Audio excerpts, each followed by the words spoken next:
ہم اکثر نا، میرا مطلب ہے ہمیں عام طور پر یہی لگتا ہے کہ ایک بہترین اور پرسکون گھر وہ ہے جہاں ہر چیز اپنی جگہ پر ہو، مطلب ڈرائنگ روم کی صفائی چمک رہی ہو، کھانا بالکل وقت پر میز پر موجود ہو۔ بالکل، اور بظاہر سب کچھ ایک پرفیکٹ مشین کی طرح چل رہا ہو۔ ہم اسی کو کامیابی سمجھتے ہیں۔ ہاں ہاں ایگزیکٹلی، ہم اس ظاہری پرفیکشن کو، اس سیٹ اپ کو ہی گھر کا سکون مان لیتے ہیں۔ لیکن آج کے اس تفصیلی جائزے میں ہم جن تحریروں کو ڈسکس کر رہے ہیں نا، ان کا ایک انتہائی حیران کن دعویٰ ہے۔ اور وہ دعویٰ واقعی ہمارے روایتی تصورات کو ہلا کر رکھ دیتا ہے۔ بالکل، وہ دعویٰ یہ ہے کہ گھر کی وہ پرفیکٹ صفائی اور وہ ظاہری نظم و ضبط دراصل ایک خاموش تباہی کی علامت بھی ہو سکتا ہے۔ مطلب اگر اس سارے نظام کو چلانے والے دماغ کے اندر ایک شدید قسم کی تھکاوٹ اور خاموشی پل رہی ہو۔ صحیح کہا آپ نے۔ مصنفین نے یہاں جس نفسیاتی پہلو کو چھیڑا ہے نا، وہ بہت گہرا ہے۔ جب ہم صرف ظاہری سکون کو ہی فیملی کی کامیابی کا معیار بنا لیتے ہیں تو ہم اس ذہنی اور جذباتی قیمت کو مکمل طور پر نظر انداز کر دیتے ہیں جو دراصل اس پرفیکٹ تصویر کو برقرار رکھنے کے لیے ادا کی جا رہی ہوتی ہے۔ تحریر میں خاص طور پر ان الفاظ کا انتخاب کیا گیا ہے کہ وہ سنتی ہیں، سمجھتی ہیں، سپورٹ کرتی ہیں۔ سنتی اور سمجھتی ہیں۔ جی، اب اگر ہم اسے نفسیاتی نقطۂ نظر سے دیکھیں تو کسی دوسرے انسان کے منفی جذبات کو سننا، انہیں پروسیس کرنا اور پھر جواب میں اسے تسلی دینا، یہ کوئی آسان کام نہیں ہے۔ یہ ایک انتہائی بھاری کوگنیٹو لوڈ یا ذہنی بوجھ پیدا کرتا ہے۔ تو مصنف کا مطلب ہے کہ یہ نرمی دراصل اس کا ٹول ہے۔ ایگزیکٹلی، مصنف یہ دلیل دے رہا ہے کہ اس کی یہ نرمی ہی وہ طاقت ہے، وہ ٹول ہے جس کے ذریعے وہ یہ سارا ایموشنل لیبر روزانہ سر انجام دیتی ہے۔ اگر میں اسے آج کے دور کی ایک مثال سے سمجھنے کی کوشش کروں، مطلب اگر ہم ایک سمارٹ فون کی مثال لیں، یہ ایسا ہی ہے نا جیسے فون کے بیک گراؤنڈ میں بے شمار مختلف ایپس چل رہی ہوں۔ ہاں، یہ ایک بہت زبردست مثال ہے نا؟ بظاہر فون کی اسکرین آف ہے، وہ بالکل خاموش اور پرسکون ٹیبل پر پڑا ہے، لیکن اس کا پروسیسر مسلسل کام کر رہا ہے اور بیٹری تیزی سے گر رہی ہے۔ مصنف کے مطابق شاید عورت کا دماغ بھی اسی طرح خاموشی سے گھر بھر کی ٹینشنز، بچوں کی ضرورتوں اور رشتوں کے الجھاؤ کو بیک گراؤنڈ میں پروسیس کر رہا ہوتا ہے۔ 100% درست۔ مصنف دراصل اسی بیک گراؤنڈ پروسیسنگ کی بات کر رہا ہے۔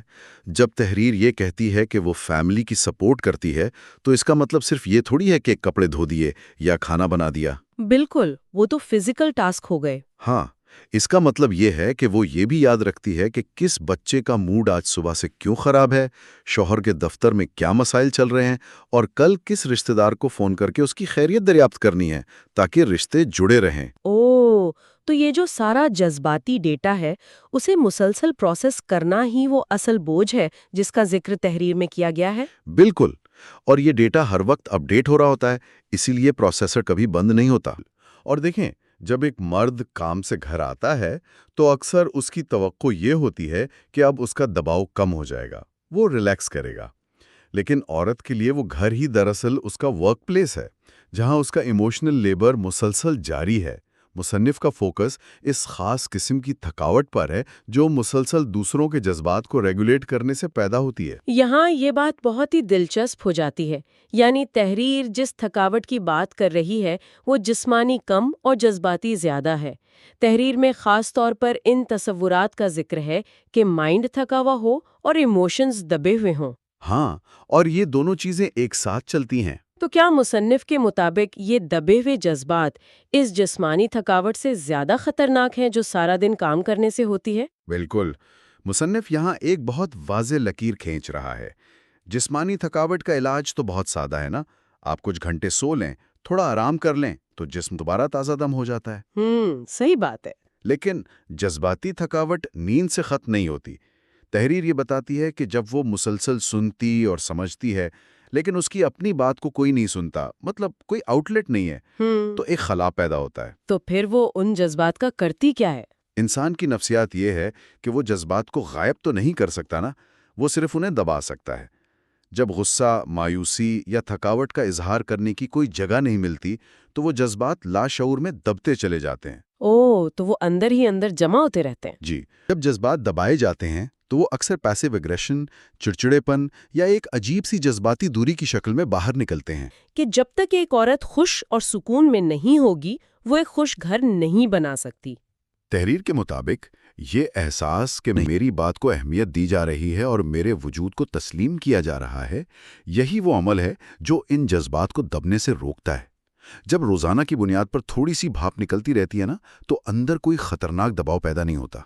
سننے والوں کے لیے سوچنے کی بات یہ ہے کہ کیا ہماری روزمرہ کی زندگی میں واقعی کوئی ایسا چھوٹا سا عمل، کوئی ایسا لمحہ موجود ہے جو ہمارے ارد گرد موجود ان خواتین کو یہ یقین دلا سکے کہ ہم ان کی وہ خاموش پروسیسنگ، ان کی وہ ایموشنل لیبر دیکھ رہے ہیں؟ صحیح۔ کیا ہم محض ایک پرفیکٹ گھر کی تصویر کے طلبگار ہیں، یا ہم واقعی روزانہ وہ چند منٹ فراہم کر رہے ہیں جہاں ان کی یہ شفا یابی، جس کا مصنف نے اتنی شدت سے ذکر کیا ہے، وہ ممکن ہو سکے؟